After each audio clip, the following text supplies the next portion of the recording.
You probably need to consume more calories to lose weight. Shocking, right? Shocking that someone would say that you might need to actually eat more to lose weight. But the truth is, most individuals are, especially when starting a new diet, health program, or weight loss program, they are under consuming calories based on numbers that are not set for themselves. We also have this false interpretation of why we need to be at such a calorie deficit. So first, let me explain kind of a couple key points about weight loss.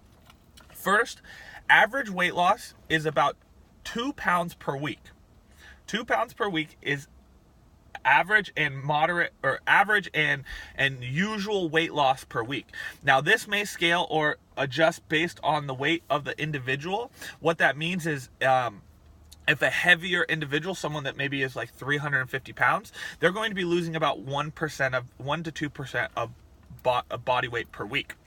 While an individual that might be 100 pounds will not be losing 1 to 2 pounds per week on average, because their percentile of ability to lose weight is far less, right? However, on average, weight loss is about 2 pounds per week. Now that we know that, we also want to understand that to lose 2 pounds per week, you basically have to drop about 7,000 calories, okay? Now, that drop of 7,000 calories can happen in 2 ways. First way is going to be through consuming less food. And the second way is going to be by increasing the metabolism through training and activity that would burn excess calories.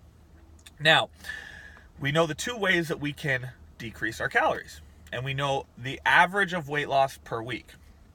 Now that we know these 2 things, we want to look at why we would need to consume more calories than you might be consuming to actually lose weight. So, we've been on Earth as humans for hundreds and hundreds of years. Our body is extremely intelligent and extremely adaptable to situations and things that it has to experience. Now, up until modern or more recent times, our bodies have never really had to lose weight. It's not a natural thing for the body to actually be overweight and have to lose it, because this wasn't really an epidemic or something that was common until around the early to mid 90s. And leading into the early to mid 90s, we had a lot of diet programs and weight loss plans that people were starting, such as like Old School Weight Watchers and the magazines and the stuff like that were coming onto the scene and expressing to people that they needed to consume XYZ calories to lose weight. Now, a lot of these calories were around the 1,000 to 1,500 calorie range, and that worked at that time. Now, the reason it worked at that time, because as I just mentioned, the epidemic of weight loss did not occur until early to mid 90s. So leading into this time, we didn't have this overwhelming need for, or this overwhelming overweight problem. And most individuals at that time were still women between about 110 to about 135, 140 pounds. And men were between about 160 to 190. Now, when you look at those numbers, that makes sense on why those calorie consumption ranges would be about even with each other, or correct in that time period. Because at 120 pounds, to lose weight, you'd probably be consuming about 1,200 calories. Because that is based on that person's metabolism. Now that we have individuals a little bit heavier, the calorie numbers have to adjust based on the individual, and then and that individual's calories are then based on a few key metrics. And those metrics are this: BMR, so base metabolic rate. Base metabolic rate stands for, basically means the amount of calories that you burn on a daily basis without doing any activity. So just your body alone will burn calories, right? So you're actually burning calories as you sleep, as you sit here and listen, as you do anything. That also means that just the more muscle tone you have, the more calories you're going to burn, or the higher your metabolism is. So there's a lot of things that go into the BMR.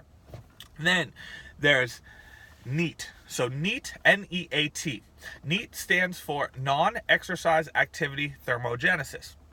So thermogenesis being calorie burn.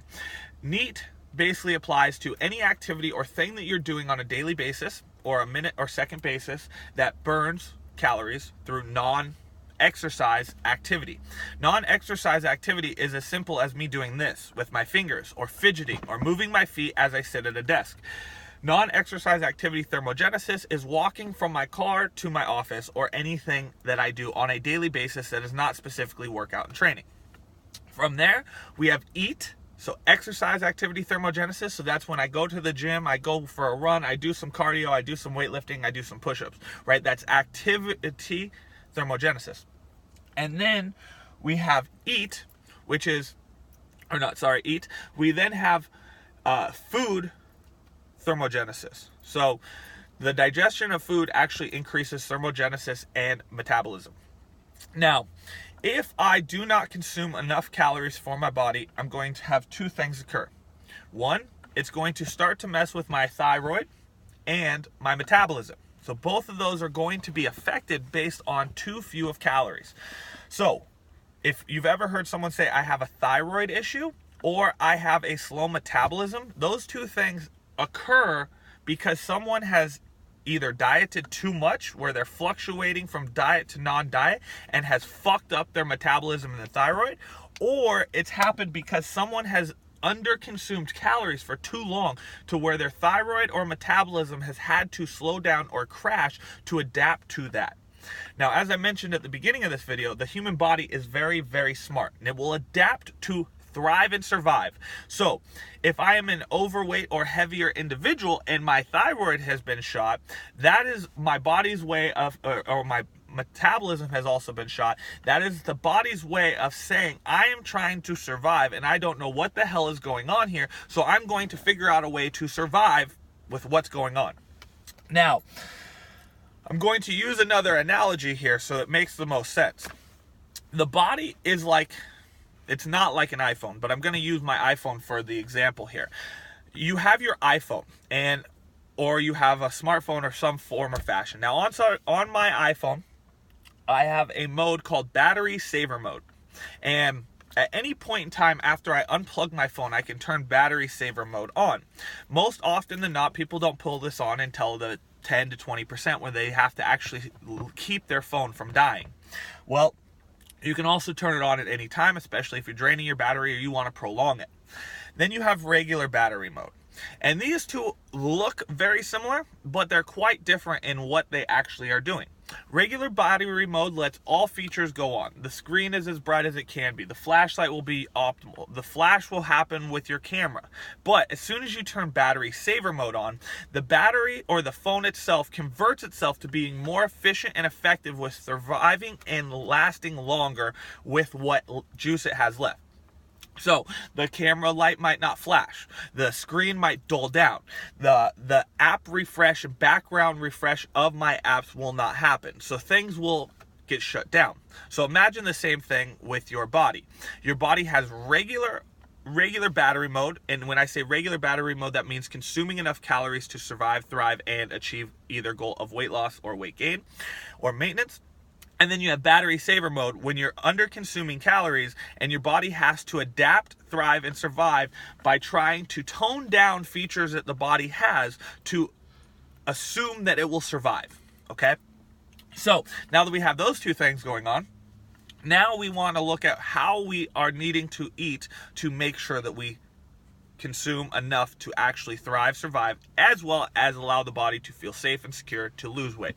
So to do this, we must be consuming enough calories for the body itself. Now, the way to do this is by looking at either a calorie calculator. So you can actually go to one that we have, which is at bit.ly/GC calculator. Or you can hire a coach to help you figure out your nutrition. Now, your calories are initially going to seem fairly high for most individuals, especially if you've done a crash diet, you've done a bad diet, or you've done a super caloric restricted diet. But realize that the calories need to be as high as possible, because when your calories are as high as possible, it allows you flexibility. And this is one of the key things to any nutrition program, is you must be trying to actually sustain the process. So if you're on a really, really restrictive diet, or you decide to crash diet, what ends up happening is this rebounding cycle of weight gain following the process, because the body has been so deprived and so under calorically fed that as soon as you start re-implementing regular food, regular nutrition, or not basically it's called reverse dieting back into the process, your body will start to rapidly gain weight.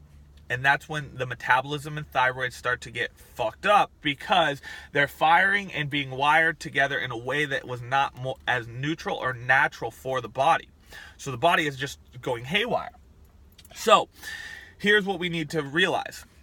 On a regular weight loss plan, an individual should only be consuming consuming anywhere between 200 to 500 calories less than their daily required calories. Now, why 250 to 500? This is going to be a sliding scale for you.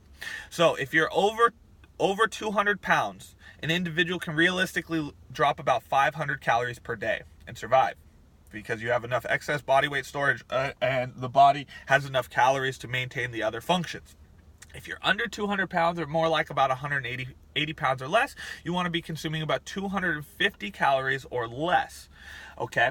Now, if you're not training, these numbers can probably go a little bit lower, but I'm going on these numbers based on an active person who is doing some sort of workouts on a consistent basis of at least 3 times a week.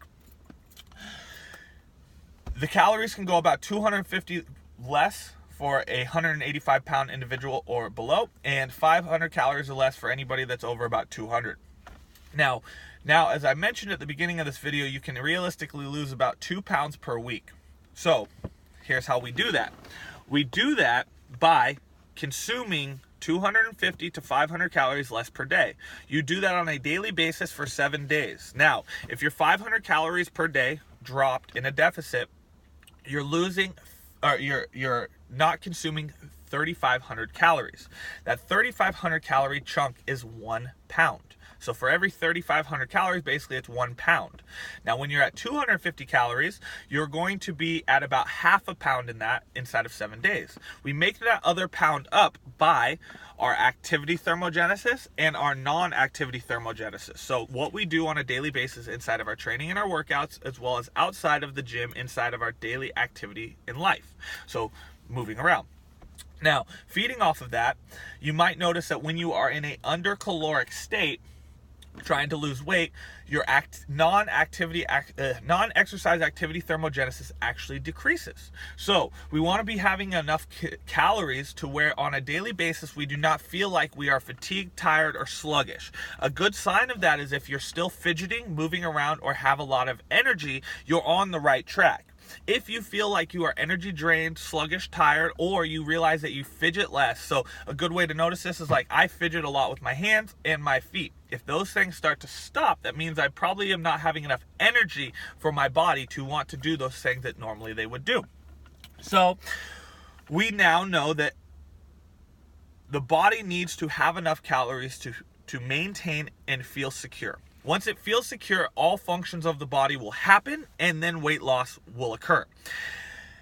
If they do not happen, weight loss will not occur because the body is in survival mode, even though we assume that it would not be. And we would assume that it would not be because we have excess body fat. But again, as mentioned at the beginning of this video, the body does not naturally or normally feel like it needs to lose weight because it's never really had to up until more recent times. So that is why you need to consume more calories than 1,000 or 1,200 based on your individual body, okay? And now again, what we would recommend is you find a coach to assist you with your nutrition, or using a calorie calculator to figure that out. And so once you do start consuming the proper amount of calories, your body will actually start to allow the result to happen, which is weight loss. And so you again want to make sure that you're consuming enough calories so that way you're not like the iPhone, and that is you're not going into power saver mode. And when you go into power saver mode, again, everything slows down. Everything stops working as optimally as it needs to be because the battery, and in your case, battery is going to correlate with calories. The calories are not enough for the body to want to survive, thrive, and lose weight. So it's in secure mode. So it's shutting down features so that way the body will not lose or die. And so we want to consume enough calories for the body to feel secure, to thrive, and feel secure to lose weight. If that does not happen, our body goes into the hypothetical battery saver mode, where it's no longer optimizing the features and performance of the body to lose weight. So, again, the key takeaways here, guys, is that if you're struggling to lose weight, you probably need to actually consume more calories. If you're doing a caloric restrictive diet, you want to also make sure that you're taking the calories into place for your body, not just using someone else's numbers, because someone else's body is going to be different than yours across the board, based on muscle tone, based on activity level, based on performance, based on training intensity, and based on BMR, so base metabolic rate. From there, we want to make sure that we are understanding the fact that the body needs to feel secure and thrive for it to actually do what we want it to do. A good way of knowing if we're in survival mode or thrive mode is basically if our if our bodies are allowing us to perform daily activities at an energy level that is sufficient, and if we still have enough energy level to maintain regular functions such as fidgeting and moving and being active. From there, we want to make sure that we're consuming enough calories that actually allow our bodies to train at an optimal level, to burn more calories and build muscle tone and achieve the performance that we need to actually help the body transition. Without all these things in place, a caloric restrictive diet will actually just be calorically restrictive. It will also give very, very minimal results over eating more. And I actually mentioned this at the beginning, but our goal is to always have our metabolism as high as possible to allow the most flexibility inside of our nutrition, as well as allow the most calories per day. The reason we want to do this is because inside of our lives, we have shit happen. And when I say have shit happen, let's say you're on a diet, right? And you decide you want to go on a trip. And in that trip, you stop at the airport. And the airport does not have your normal healthy eating foods. So you eat something different, such as a Big Mac, right? You want to be able to have a little bit of flexibility in your food choices. You also want to have a little bit of flexibility in what you do consume and have a little bit of buffer calories to where you're not going to be gaining weight just by eating 200 to 400 calories more than you would on a daily basis. So hopefully this was longer than intended, but hopefully this makes sense on the overview of why you actually need to be consuming more calories than you probably are to actually allow the body to release the weight that you want and stop going into that battery saver mode in a hypothetical situation and allow the body to actually fully function and be optimal for the weight loss process you want. When you are consuming enough calories, results actually happen. When you're not consuming calories, that's when it gets very frustrating because you're putting in a lot of work in the gym, you're on a calorie restricted diet, you feel like shit and you're under eating and nothing is seeming to work. So the trick there is consume more calories. That's it.